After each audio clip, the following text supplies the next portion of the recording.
প্রিয় দর্শক, জামায়াতের ওষুধ হলো আওয়ামী লীগ বলেছেন বিএনপির স্থায়ী কমিটির সদস্য মির্জা আব্বাস। মির্জা আব্বাসের এমন বক্তব্যকে ঘিরে রাজনৈতিক অঙ্গনে তুমুল আলোচনা সমালোচনার ঝড় বইছে। দর্শক, আপনাদেরকে অনুরোধ করব মনোযোগ সহকারে পুরো ভিডিওটি দেখতে থাকুন।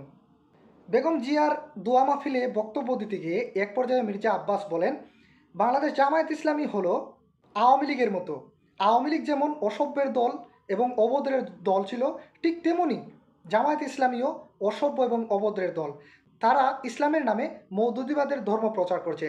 তারা ইসলামের নামে এদেশের মানুষকে ধোঁকা দিচ্ছে, ইসলামকে নিয়ে তারা রাজনীতি করছে। এরকম বক্তব্যই তিনি নির্দ্বিধায় নির্বিঘ্নে প্রকাশ্যে জনসম্মুখে দিয়েছেন। একটা গানের কলি আছে, যখন তোমার কেউ ছিল না তখন ছিলাম আমি, আর এখন তোমার সব হয়েছে পর হয়েছে আমি। এই গানের কলিটাই যেন বাস্তবে রূপ দিলেন বিএনপির এই স্থায়ী কমিটির সদস্য মির্জা আব্বাস। কারণ জামায়াত ইসলামী যখন বিএনপির সাথে থাকে তখন হয় সঙ্গী, আর যখন সাথে না থাকে তখন হয়ে যায় জঙ্গি। মির্জা আব্বাস বিগত বছরগুলিতে আপনারা খেয়াল করে দেখেন, মির্জা আব্বাস জামায়াতকে নিয়ে এরকম কখনো বিরূপ কটাক্ষমূলক কোনো ধরনের বক্তব্য দেননি। কিন্তু আফসোসের বিষয়, যখন তারা একটা সুবিধাজনক অবস্থানে চলে গেলেন, যখন তারা একটা ভালো সুসময়ে তারা চলে গেলেন, ঠিক তখনই জামায়াতকে তারা দূরে ঠেলে দিলেন। তাও আবার যেই সেইভাবে নয়, অপমান, ধিক্কার, রাজাকার, তারপর স্বাধীনতা বিরোধীর সেই ট্যাগ দিয়ে আবার জামায়াতকে তারা কলঙ্কিত করার চেষ্টা করছেন। কিন্তু বিষয় হচ্ছে, এখন কেন মির্জা আব্বাস জামায়াতের বিরুদ্ধে এরকম বিদ্রুপ এবং কটাক্ষমূলক বক্তব্যগুলো বারবার দিচ্ছেন?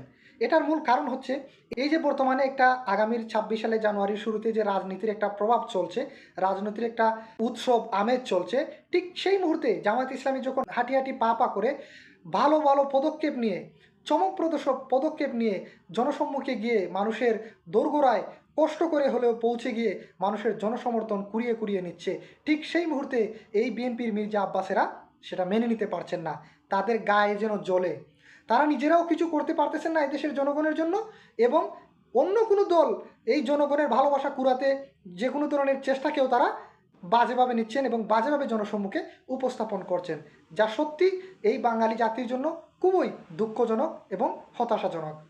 আপনারা দেখেছেন বিগত বছরগুলিতে 18 দলীয় বিএনপির যে জোটের যে হরতাল মিছিল ছিল, সবগুলার পেছনে আপনারা দেখবেন যে জামায়াত ইসলামী এই হরতাল মিছিল পিকেটিংগুলোকে সফল করেছে, রাজপথে রক্ত দিয়েছে। এই 18 দলীয় জোটের ডাকেই কিন্তু দিয়েছে, বিএনপির ডাকে দিয়েছে, তাদের রক্ত জড়িয়েছে।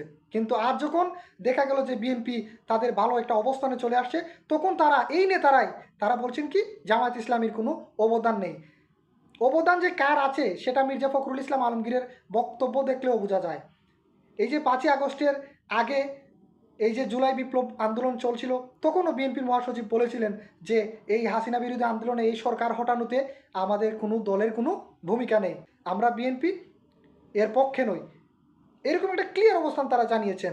অথচ আবার কোন মুখে এই বিএনপির নেতারা বিভিন্ন অনুষ্ঠানে বক্তব্য দিতে গিয়ে তারা জামায়াতকে কটাক্ষ করেন, জামায়াতকে সমালোচনা করেন এবং বলেন যে জামায়াতের কোনো ভূমিকা ছিল না, জামায়াত কী করেছে, কিছুই করেনি।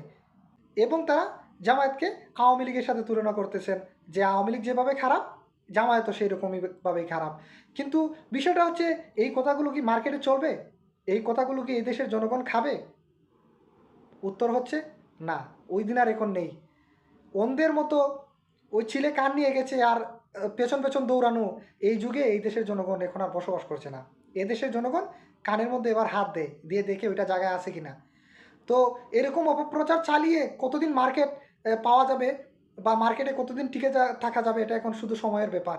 কিন্তু বলে রাখা ভালো যে এইরকম অপপ্রচার যারাই চালিয়েছেন অতীতে, তারাই ধ্বংস হয়ে গেছেন। তার উজ্জ্বল দৃষ্টান্ত হচ্ছে বাংলাদেশ আওয়ামী লীগ। সুতরাং অপপ্রচার নয়, সুষ্ঠু, সুন্দর এবং সুশৃঙ্খল রাজনীতি হচ্ছে এদেশের উন্নয়নের জন্য একটা উজ্জ্বল নক্ষত্র। এটাই হোক এ দেশের প্রত্যাশা, এ দেশের সকল রাজনৈতিক দলের প্রত্যাশা। দর্শক, রাজনীতির সঙ্গে থাকুন, দৈনিক বর্তমান বাংলার সাথে থাকুন, ভালো থাকুন।